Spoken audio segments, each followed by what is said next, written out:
हरे कृष्णा, राधे राधे। और आप सभी का बहुत बहुत स्वागत है मेरे श्यामचंद्र चैनल में। और आप सभी को अक्षय तृतीया की बहुत बहुत ढेरों सारी बहुत बधाई। और कहा जाता है अक्षय तृतीया के दिन बहुत सारे लोग जैसे हमारे देश में ऐसी प्रथा है कि इस दिन सोना चांदी मतलब लोग खरीदते हैं। खरीदना अच्छी बात है, लेकिन मतलब कहा जाता है कि आप इस दिन सोना चांदी अगर खरीदना है तो खरीदें, लेकिन इस दिन आप इस दिन को आप पूजा पाठ में ज़्यादा व्यतीत करें। पूजा करें, हवन करें, मंत्र जाप करें, क्योंकि नाम ही है अक्षय, वो जिसका क्षय नहीं हो, जिसका अंत नहीं हो। तो आप इस दिन को इस चीज़ के लिए ज़्यादा यूज़ करें, पूजा पाठ इन सब के लिए, ताकि ये जो कहा जाता है कि सोना चांदी आपका जो भी है वो यहीं के लिए है, आगे के लिए नहीं है। वो सब जब वहाँ आप जाओगे तो सब यहीं धरा का धरा रहेगा। आपके साथ जो जाएगा वो सिर्फ आपका पुण्य है, आपका पूजा पाठ है, आपका भजन कीर्तन है, सत्संग है, वही आपके साथ मतलब हम अपने साथ वही एक लेकर जाते हैं। उसके अलावा सब कुछ यहाँ पे धरा का धरा रह जाता है। तो इसलिए इस दिन ये दिन जो है आप पूजा पाठ में ज़्यादा व्यतीत करें, मंत्र जाप करें। कोई भी एक मंत्र ले लें और उसका जाप करते रहें। नाम जाप करें, जैसे हरे कृष्णा मंत्र का आप चैंट करें, लक्ष्मी माँ का मंत्र का आप चैंट करें, क्योंकि इस दिन ही कहा गया है कि मतलब जैसे लक्ष्मी माँ अवतरित हुई थी और उन्होंने विष्णु भगवान से मतलब उनकी जीवन संगिनी बनी थी। और इसी दिन कहा जाता है नारायण का भी अवतार हुआ था, फिर हयग्रीव का भी अवतार हुआ था, और गंगा माँ जो है इसी दिन पृथ्वी पर अवतरित हुई थी भगीरथ के ये से पुण्य से, मतलब पूजा तपस्या से। तो ये दिन जो है खास करके पूजा के लिए व्यतीत किया जाए वो सबसे बढ़िया होता है। और कहा भी जाता है कि मतलब मतलब हवन वगैरह शाम में ज़रूर करना चाहिए। मैंने थोड़ा बहुत तैयारी किया है, आप देखते हैं, क्योंकि ना जैसे मेरा होता है ना कि मैं सब कुछ कर तो लेती हूँ, लेकिन एंड में अगर कुछ होता, जैसे अभी गुनू बहुत छोटा है तो वो थोड़ा सा आपको पता ही है, उसके साथ थोड़ा सा वो कभी गंदा कर लेता है अपने आप को। तो मुझे फिर ना मतलब जैसे मुझे दिन भर थोड़ा सा उसमें थोड़ा लगे रहना, पर फिर भी मैं आज तैयारी तो की हूँ। जैसे आज आपको मतलब जैसे कृष्ण भगवान को मतलब जैसे चंदन का तिलक अवश्य लगाना चाहिए। चंदन के छोटे छोटे लड्डू होते हैं, वो इनको मतलब जैसे इनके हाथ वगैरह ये सब रखने चाहिए। और कहा जाता है कि इस दिन ही जो है ना बाल गोपाल जो है वो अपनी मैया को बोले थे। जैसे गोकुल का मेन जो व्यवसाय था वो दूध वगैरह का ये था, दूध दही का ये था। वो वही मतलब दूध दही चारों तरफ मतलब बेचा जाता था। तो वहाँ गाय बहुत होती थी, और जाहिर है हमारे ठाकुर जी को तो गायों से बहुत लगाव है।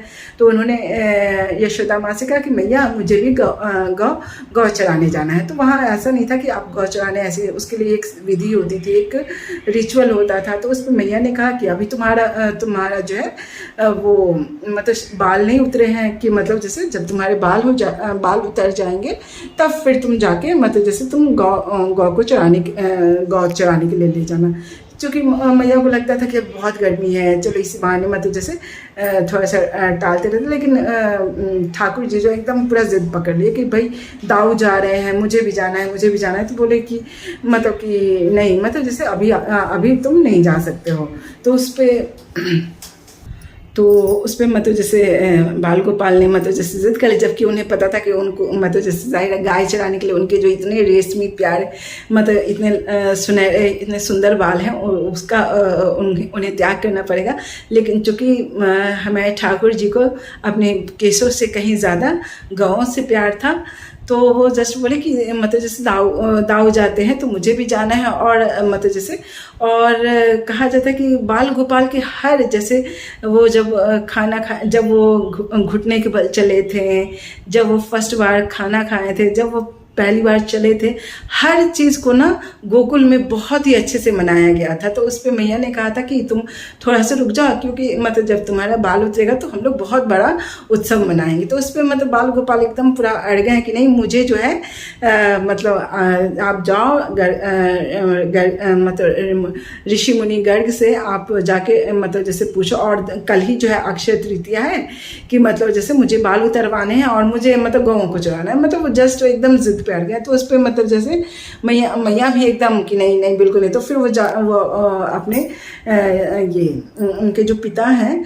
नंद बाबा के पास गए, और मतलब नंद बाबा ने जब उन्हें देखा बोले कि क्या हुआ लल्ला, तो उस पर उन्होंने कहा कि मुझे बाल उतरवाने हैं, मुझे गौओं को चराना है, बस मुझे और कुछ, आप जाओ ऋषि मतलब गर्ग ऋषि से जाकर आप पूछ कर आओ कि मतलब जैसे कब मेरे बाल उतरेंगे ताकि मैं गौओं को चरा के। तो ऋषि गर्ग आए और अक्षय तृतीया वाले दिन जो है इनका बाल उतारा गया, और इन्होंने बहुत ही खूबसूरत, इतनी प्यारी सी सफ़ेद रंग की बाछी जो होती है, गाय की जो बेबी होती है, उसको मतलब जैसे ये लेके मतलब जस्ट, और बहुत खुश हुए।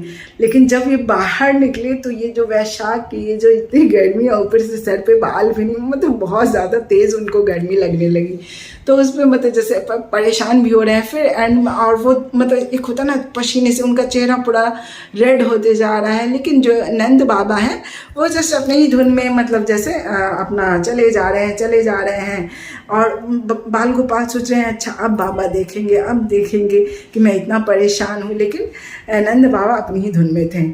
तो उसमें कुछ मतलब जैसे थोड़ी दूर जाके जो ललिता ये सब की ये सखियाँ जो अष्ट सखी हैं वो सभी वहाँ, और जब वो बाल गोपाल को देखी तो उन्होंने कहा कि मतलब जैसे कि नंद बाबा आप इनको यहीं छोड़ दीजिए कि मतलब जैसे ये बहुत मतलब गर्मी से ये परेशान लग रहे हैं।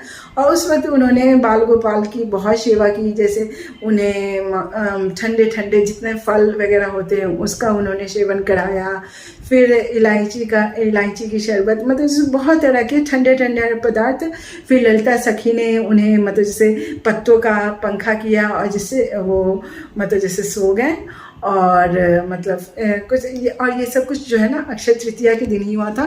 तो लेकिन मतलब गौ चराना वो मतलब उस टाइम में फिर वो गौ नहीं चराए थे। जब दीपावली के बाद का जो अष्टमी आता है ना, तब जाके इन्होंने मतलब बाल गोपाल ठाकुर जी ने गौ चढ़ाया था, और तब इनका नाम गोपाल पड़ा था। और ये छोटी सी कहानी थी। मतलब जैसे अक्षय तृतीया के दिन बहुत जैसे माँ भोलेनाथ इसी दिन माँ अन्नपूर्णा से मतलब जैसे अन्न का दान लेने गए थे। ये देखिए माँ अन्नपूर्णा है। तो इस दिन जो है ना फिर कहा जाता है कि त्रेता युग खत्म होके और द्वापर भी इसी मतलब अक्षय तृतीया से ही शुरू हुआ था। तो इसलिए अक्षय तृतीया की बहुत सारी महानता है, और इस दिन जितना हो सके पूजा पाठ में समय व्यतीत करना चाहिए। जहाँ तक हो सके कितने लोग अक्षय तृतीया मतलब तृतीया का व्रत भी इसी दिन से उठाते हैं।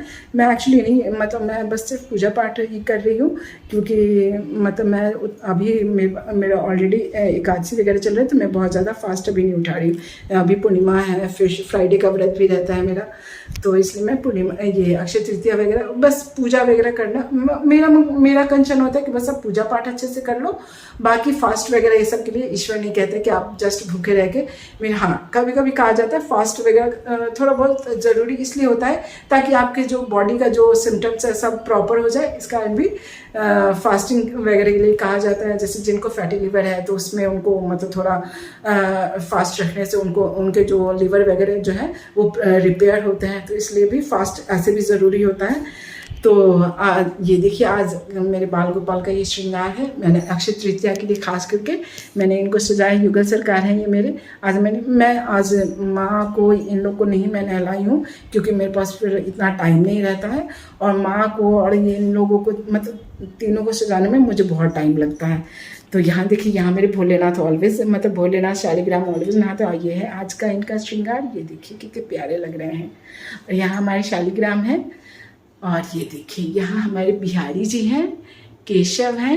ये सब, ये इनका कोई भी नया ड्रेस नहीं, ये इनका बहुत ही पुराना ड्रेस है। और ये देखिए सभी का ना 3-3 का पेयर है। एक्चुअली मेरे पास ना स्टार्टिंग में माधव थे, ये केशव थे, और ये सबसे छोटू सरकार श्यामचंद्र थे। तो मेरे पास 3 ड्रेस का ही मतलब जैसे ये मैंने 3 ही लिया था, और ये वाइट वाला ये मैं होली में ली थी उसी समय में, तो ये भी मैंने 3 ही लिया था। ये देखिए यहाँ मैंने मधुसूदन को पहनाया। मेरे मधुसूदन को प्रॉपर हो नहीं रहा है, लेकिन फिर ऐसा भी नहीं लग रहा है कि जस्ट ये छोटा है। थोड़ा सा छोटा पड़ रहा है क्योंकि एक्चुअली इनके ना देखिए थोड़ा सा कमर में प्रॉपर नहीं आ रहा है।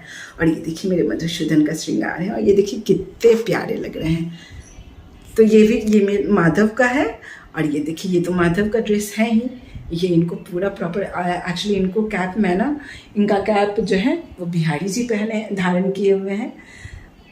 और ये देखिए यहाँ हमारी किशोरी जी हैं, और किशोरी जी जो हैं वो केशव का वस्त्र धारण की हुई हैं।